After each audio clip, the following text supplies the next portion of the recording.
Bonjour à toutes, bonjour à tous, j'espère que vous allez bien.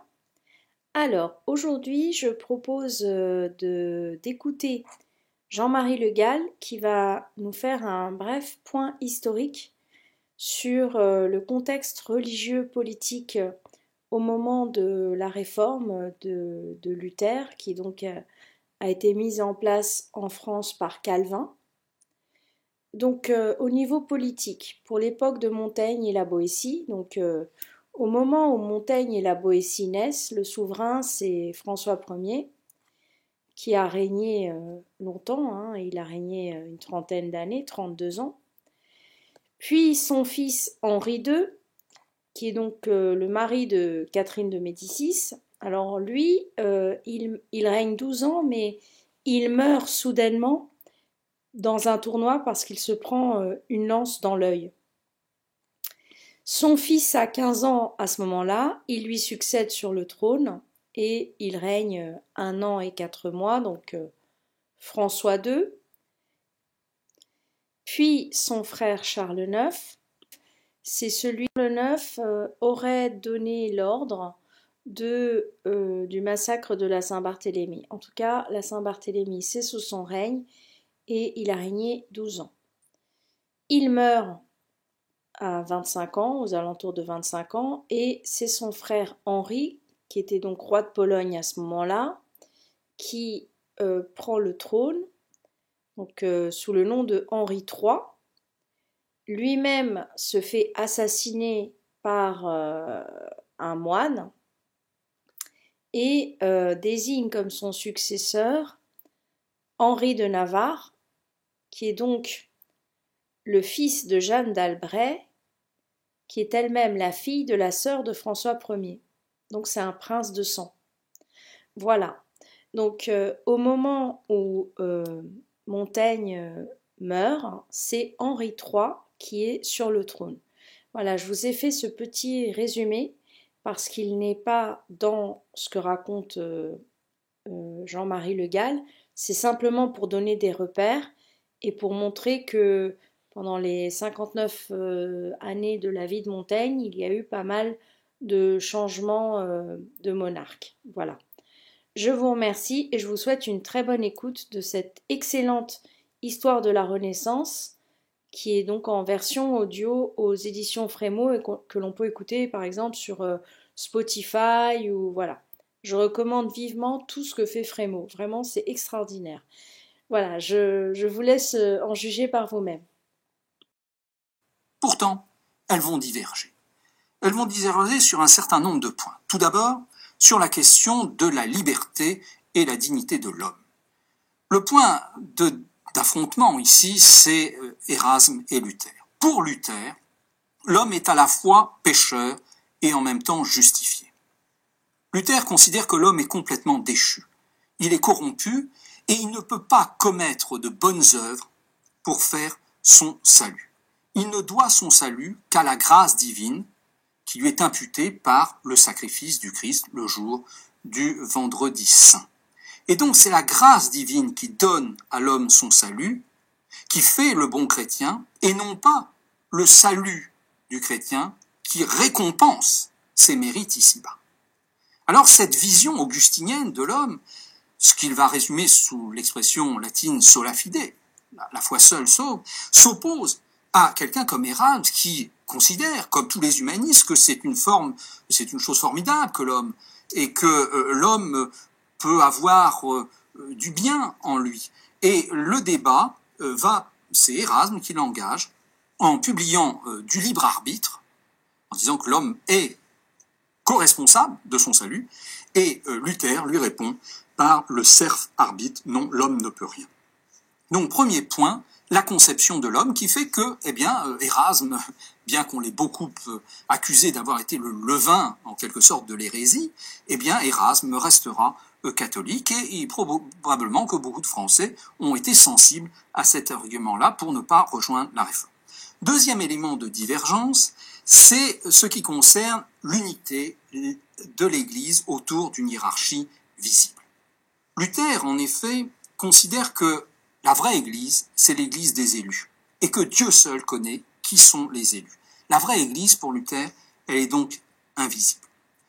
Luther considère aussi que l'Évangile, il est fait pour tous. Il n'y a pas deux types de chrétiens, les prêtres et les autres. Il proclame le sacerdoce universel et refuse donc l'idée de l'existence même d'un sacrement d'ordre.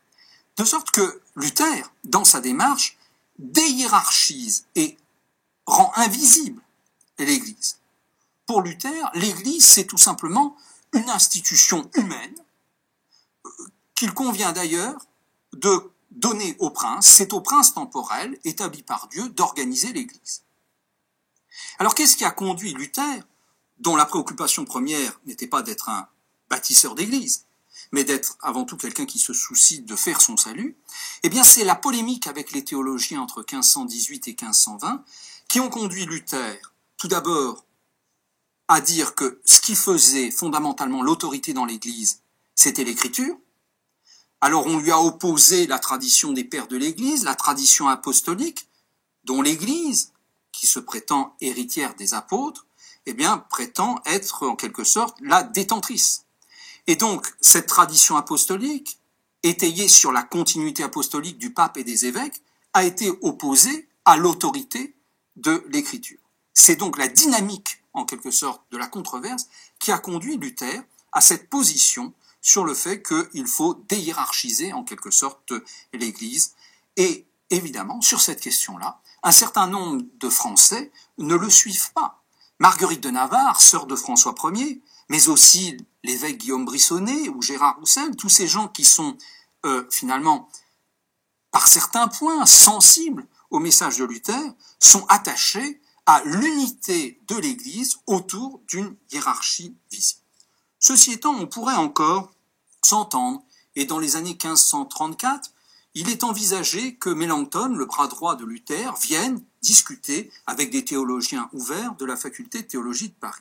C'est alors qu'éclate l'affaire des placards en octobre 1534 et 1535, ce qui nous mène au troisième élément de divergence de ces sensibilités réformatrices. Ces placards, ils sont dirigés contre la messe.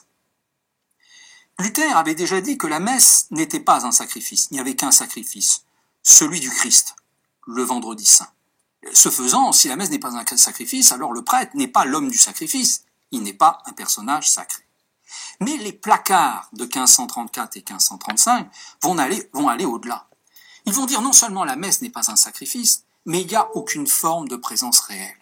Il n'y a ni consubstantiation, c'est-à-dire présence du Christ à côté du pain et du vin. Il n'y a pas, surtout comme croient les catholiques, transubstantiation, c'est-à-dire transformation totale du pain et du vin en corps et sang du Christ. Alors cette attaque contre la messe et contre la présence réelle a des effets ravageurs. Parce que la présence réelle, c'est ce qui supporte une partie des dévotions. L'exposition du Saint-Sacrement, la fête Dieu. Pour cette sensibilité qui se manifeste là, au grand jour, en 1534, Dieu ne peut pas être ici et là. La scène ne peut être qu'une simple commémoration du sacrifice du Christ. Cette position-là, c'est la position de certains réformateurs, non pas Luther, mais de gens qui sont plutôt en Suisse, Zwingli, à Zurich, ce sera la position de Calvin. Et après finalement la question de la liberté de l'homme et de la dignité de l'homme, après la question de la hiérarchie et de l'unité de l'Église, c'est bien la question de la présence réelle dans l'Eucharistie qui est un point de fracture entre une partie des évangéliques français et d'autre part, eh bien, la religion réformée qui va s'établir. Car c'est la religion réformée, organisée par Calvin, qui s'installe dans le royaume de France. Dans une certaine mesure, le courant évangélique, Marguerite de Navarre, Gérard Roussel, Lefebvre d'Étaples, et d'autre part le luthéranisme, se sont regardés et se sont probablement neutralisés en France. Les évangéliques, ils restent dans l'Église catholique, ils restent fidèles au roi.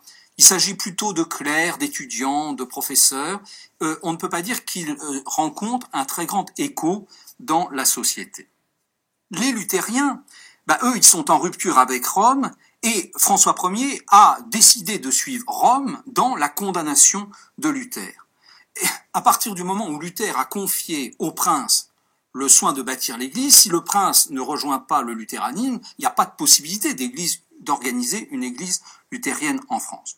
En outre, le corpus textuel de Luther, qui est considérable, a été relativement peu traduit en France. Il a été rédigé en allemand, il a été parfois traduit en français, traduit en latin, mais on n'a pas traduit en France les textes les plus radicaux.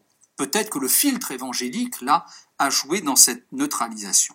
En tout cas, il revient à un Français né à Noyon, en Picardie, mais parti dès 1535 en exil, à Genève, à Strasbourg, puis définitivement à Genève, c'est-à-dire Calvin, d'organiser l'Église réformée en France. C'est lui qui va la doter d'institutions, qui va la doter d'un credo, d'une confession de foi, comme on dit, et qui va surtout pousser à la séparation entre l'Église papiste et d'autre part l'Église qui a décidé de mettre l'Évangile au cœur.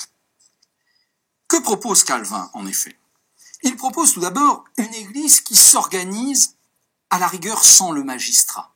C'est le système presbytéro-synodal qui commence à se développer dans les années 1540 autour du diacre, des pasteurs, des anciens regroupés dans un synode. Et on estime, en 1562, au moment où les guerres de religion vont éclater en France, qu'il y a entre 1400 et 1700 églises qui ont été dressées ou plantées par les protestants français. Calvin propose donc une église, une ecclésiologie. Il propose aussi une structuration de la doctrine réformée à travers son grand œuvre, qui est un monument de littérature française, sans cesse remanié, l'institution de la religion chrétienne.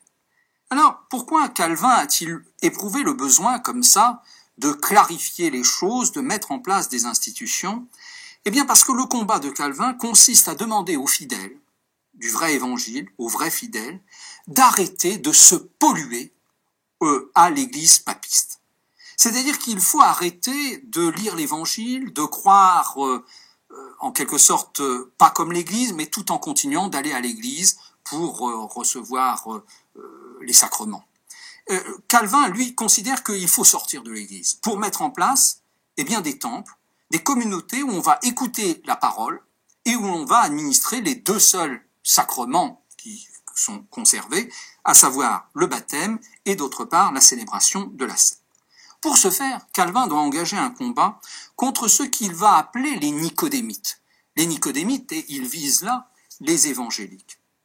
Qu'est-ce que c'est que ces nicodémites? C'est une allusion à la figure de Nicodème dans le Nouveau Testament. Nicodème, c'est un docteur de la loi juive, un pharisien, qui le jour est à la synagogue, mais qui le soir va discuter avec un juif qui est Jésus. Mais il y va de nuit, clandestinement.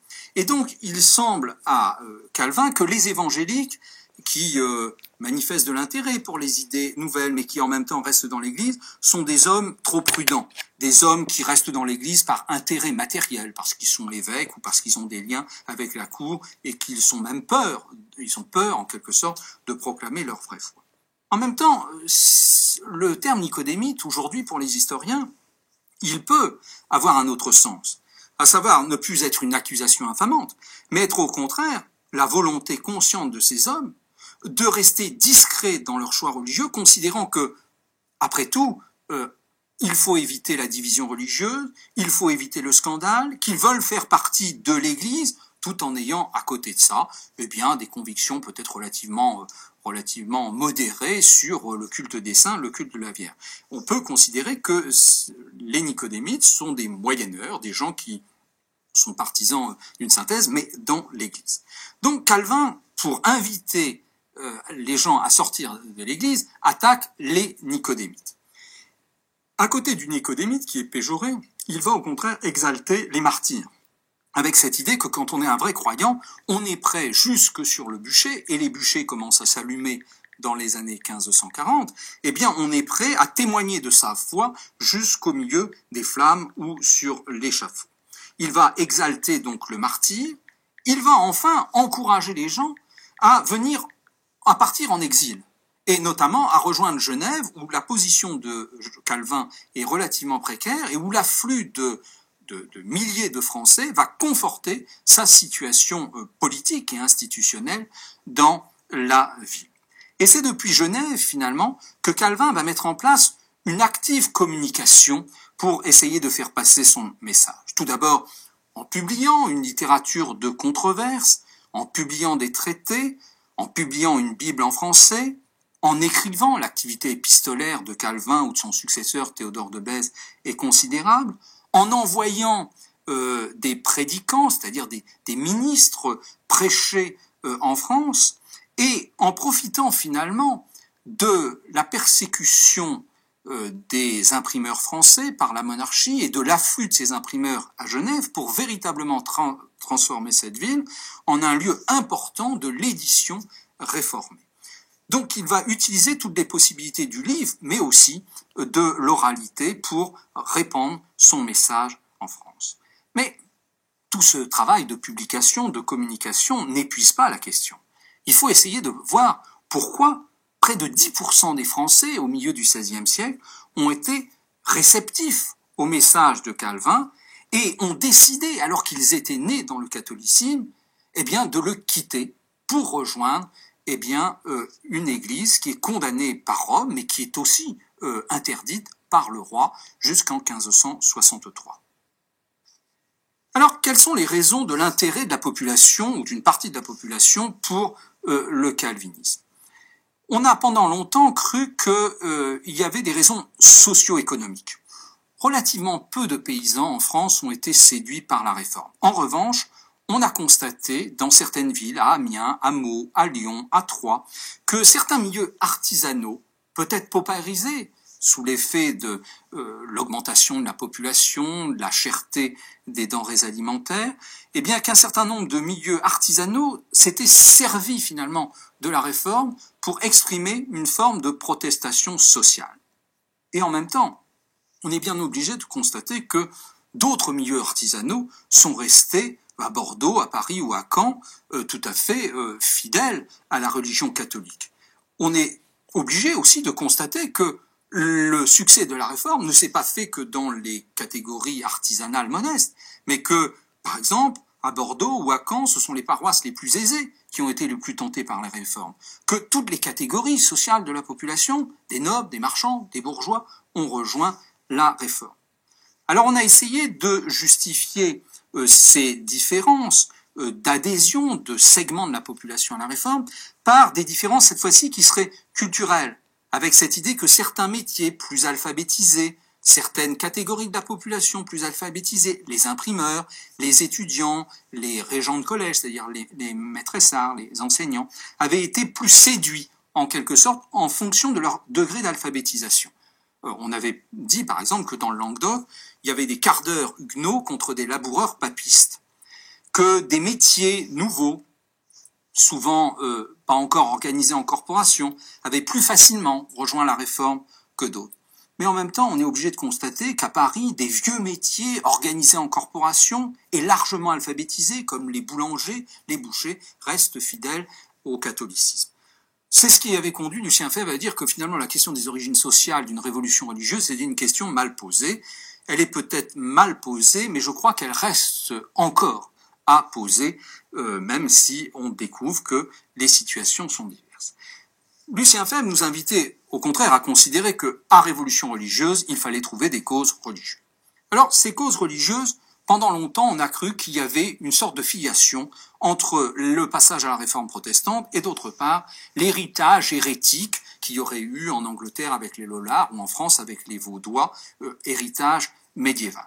Alors c'est vrai qu'en France, les Vaudois, mais qui sont quand même cantonnés dans le Dauphiné et dans la Provence septentrionale, ont rejoint la réforme. Mais c'est tout d'abord une population limitée géographiquement. Et surtout, il faut se garder de cette filiation entre hérésie et réforme.